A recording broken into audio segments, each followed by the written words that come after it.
Assalamualaikum warahmatullahi wabarakatuh. Sampai jumpa kembali di perkuliahan pemikiran modern dalam Islam.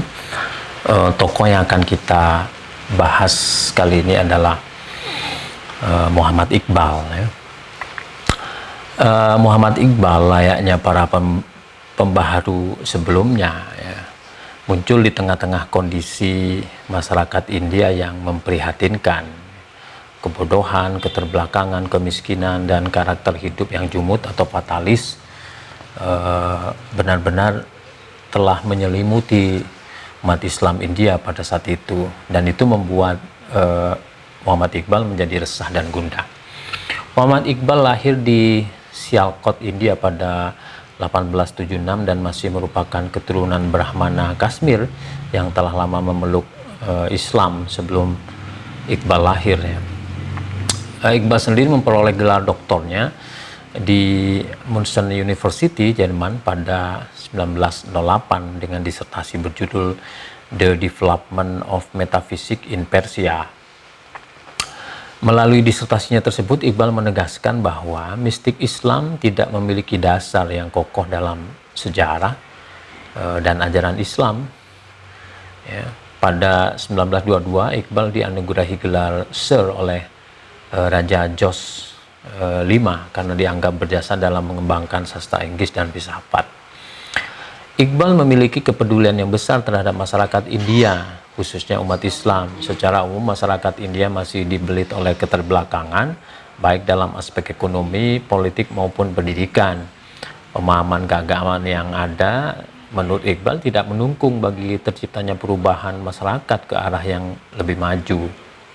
Di sela-sela perenungannya, Iqbal mendiagnosis bahwa penyebab kemunduran awal dari umat Islam adalah hancurnya Baghdad setelah diserbu oleh Hulagukan pada pertengahan abad ke-13.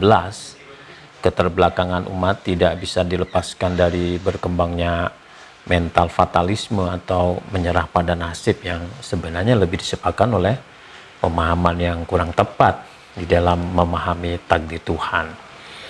Demikian juga sikap yang berlebihan dalam tasawuf itu menurut Iqbal dinilai mengakibatkan kekeliruan dalam memahami aspek spiritualitas Islam, sehingga timbul sikap menjauhi dunia sebagai bentuk pemahaman yang salah tentang konsep zuhud.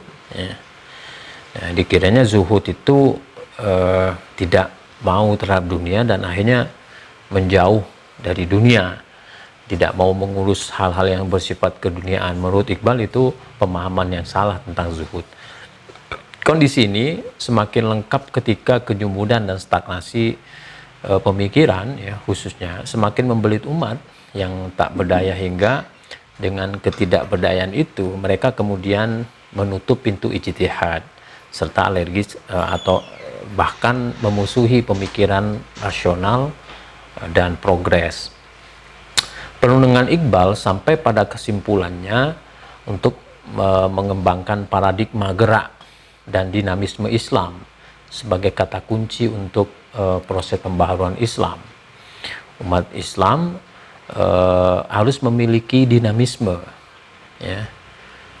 Nah, dinamisme yang dimaksudkan oleh Iqbal itu adalah memaksimalkan fungsi akal yang telah dianugerahkan oleh Allah kepada manusia. Alam ini bersifat dinamis dengan fenomena pergantian siang dan malam, pergerakan matahari dan bulan yang kesemuanya itu hanya dapat ditangkap oleh akal. Kehidupan ini identik dengan pergerakan dan perubahan, sehingga manusia menurut Iqbal wajib bergerak jika tidak ingin dilindas oleh kehidupan itu sendiri. Dalam konteks inilah ijtihad sangat dibutuhkan agar manusia mampu bergerak dan menghasilkan perubahan yang lebih baik dan bukan dengan pemikiran statis. Umat Islam harus senantiasa bergerak meraih kebaikan dan kemajuan. Nah, adopsi nilai-nilai positif dari Barat sangat dianjurkan oleh Iqbal, meskipun dengan tetap harus selektif dan kritis atas nilai-nilai Barat. Karena ada sebagian nilai-nilai itu yang tentunya menurut Iqbal itu tidak sesuai dengan Islam, seperti materialisme dan hedonisme.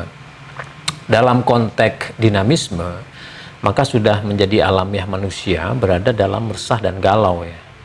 Jadi ini yang menarik menurut Iqbal. Keresahan dan kegalauan akan memaksa manusia untuk berpikir dan berbuat mencapai hal-hal yang positif. Tanpa keresahan dan kegalauan, manusia akan merasa tenang dan hal itu bisa berbahaya bagi manusia.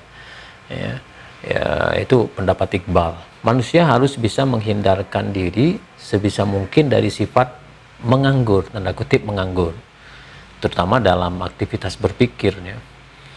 Aktivitas berpikir sangat menentukan bagi terciptanya warna kehidupan, karena kebaikan kehidupan akan lahir dari proses perenungan, impian, dan pemikiran yang baik atas kehidupan itu sendiri.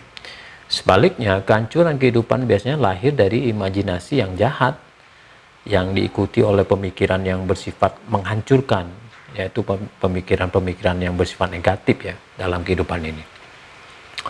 Nah, melalui dimensi filosofis dalam pemikiran Iqbal ini,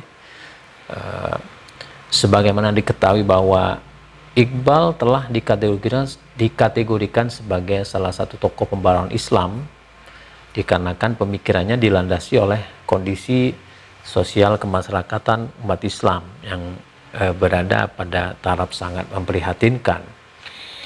Nah, saudara-saudara, ini sebetulnya saya pernah menulis sebuah artikel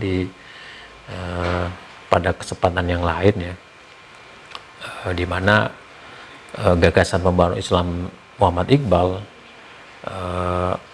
itu lebih menekankan pada gagasan pembaruan Islam dalam rangka menumbuhkan kebangkitan jiwa dan semangat kemanusiaan.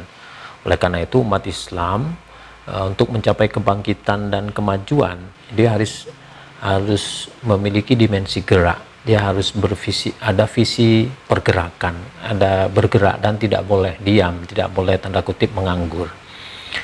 Nah, ada beberapa aspek penting yang tentu saja ini menjadi sangat familiar kalau kita membahas tentang Iqbal itu. Misalnya ada kata kunci ego ya, nanti di tempat lain ada khudi ya.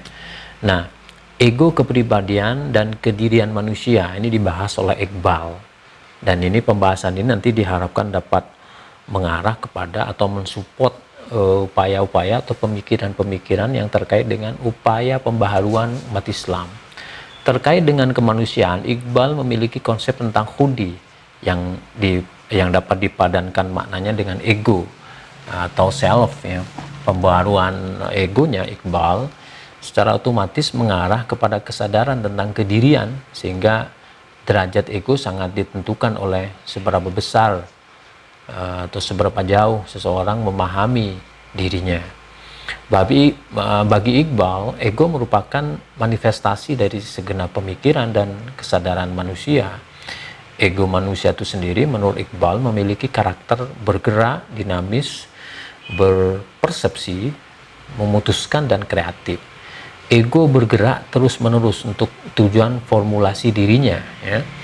Di luar manusia, fenomena kehidupan sosial tak dapat dihindari, dapat berupa hal-hal yang bertentangan dan tidak dikehendaki oleh ego manusia itu sendiri. Nah, disinilah kemudian terjadi ketegangan antara ego dan fenomena sosial yang bersifat menuntut atau bahkan menekan ego. Nah, ketegangan itu terjadi pada saat ego hendak menguasai realitas sosial di luar dirinya. Nah, sementara realitas sosial di luar ego juga memiliki tujuan yang sama, yakni sebuah penguasaan atas ego. Nah, saudara-saudara, dinamika atau interaksi ya, dan juga kontestasi lah seperti itu antara ego dan realitas itu yang kemudian menghasilkan dinamisme pada setiap orang. Nah, Iqbal juga pernah membahas tentang sifat dan tujuan ego ya. Ego dalam pandangan Iqbal tentu saja bergerak, dinamis, dan secara alamiahnya dipenuhi oleh semangat, hasrat, kemudian curiosity, kreatif, inovatif, dan aktif. Dalam ranah ini amat relevan manakala dikatakan bahwa Ego dimaknai sebagai kepribadian yang maksud saya kepribadian manusia yang sangat berpengaruh bagi kehidupannya. Ego akan memanifestasikan kebebasan serta kemerdekaan manusia, sehingga dari ego manusia dapat menjadi unggul dan pantang menjadikan manusia menjadi budak. Ya. Kemudian pendek kata, ada pemujaan, ada maksud saya pemberian porsi yang besar ya dari seorang Iqbal atas ego, karena Iqbal menempatkan ego selalu dalam ranah yang positif. Manusia yang unggul menurut Iqbal ini adalah mereka yang menyadari akan keberadaan egonya dan secara tepat terus mengikuti ego-ego positifnya ya. Dan tentu saja ego itu memiliki dampak ya. Dalam konteks ini ego akan bernilai dan berderajat mulia ya, atau sebaliknya ia juga akan menjadi hina dan merusak ya.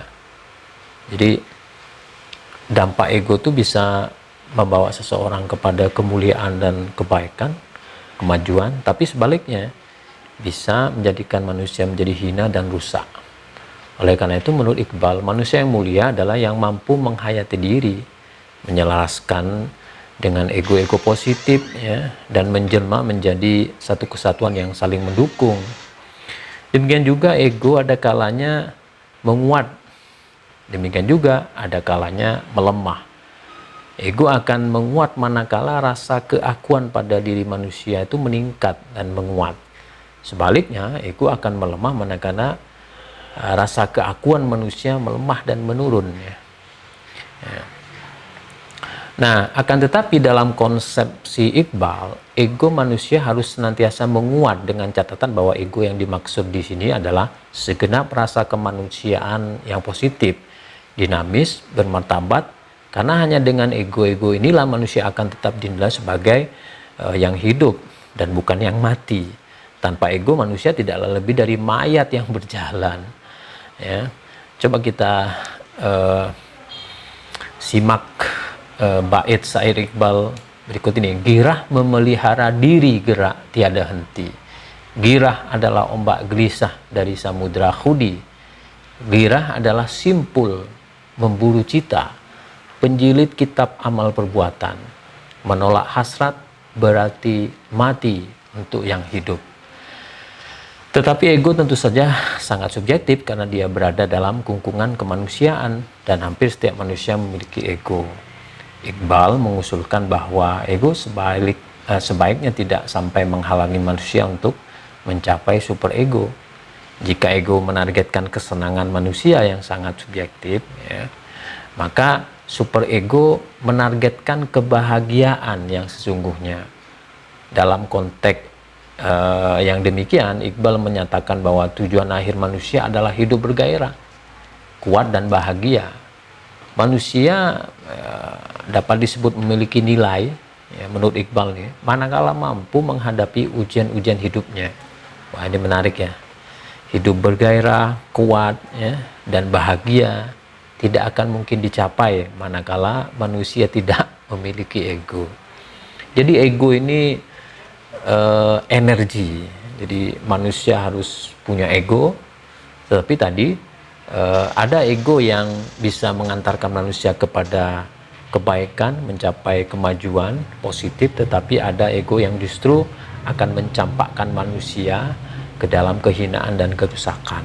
Jadi yang baik menurut Iqbal adalah kita bisa mengendalikan ego tersebut, khususnya ketika ego mengalami kontestasi atau persaingan dengan realitas sosial di luar manusia itu sendiri. Saudara-saudara, itu gambaran singkat pembaharuan Muhammad Iqbal. Saya minta Anda dapat lebih mengeksplorasi lagi, mencari sumber-sumber yang lain untuk memperoleh gambaran yang lebih komprehensif tentang Iqbal yang nanti bisa kita diskusikan di perkuliahan secara tatap muka. Terima kasih. Assalamualaikum warahmatullahi wabarakatuh.